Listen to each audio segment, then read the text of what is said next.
Hello guys! Welcome to my vlog! Kagigising lang at tayo magdadasal na. Salamat sa Panginoon at lagi tayong malakas. Sana gabayan tayo saan tayo na po magtatali ng buhok at uumpisan na ang routine sa araw-araw. Linisan para malinis na iwan at ako ay bababa na para maumpisan ko routine ko araw-araw. Ganyan ang buhay ng isang tindera. Ako'y bababa na at pumunta na ng banyo para umpisahan ko ng maghilamos para fresh nahaharap sa mga customer. At pagkatapos ko maghilamos dyan, syempre magtututbrush ako para bawat hininga hindi tatakbo yung mga customer.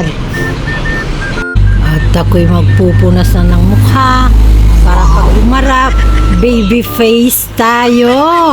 Ganun lang yun. Ito na guys, kape na tayo. As usual, may mga customer na tayo naghihintay.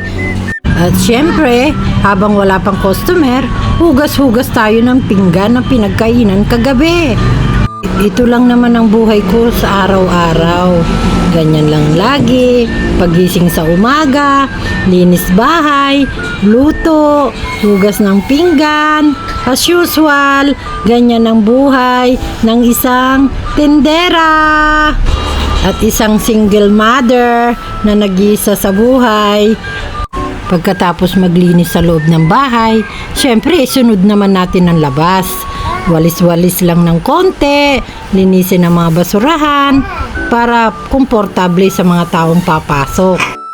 Ito na naman po tayo pagkatapos kong maglinis sa loob ng bahay. At syempre, ito mga nanay, ang buhay ko, ba't siya na naman ang kaharap? Ay, buhay!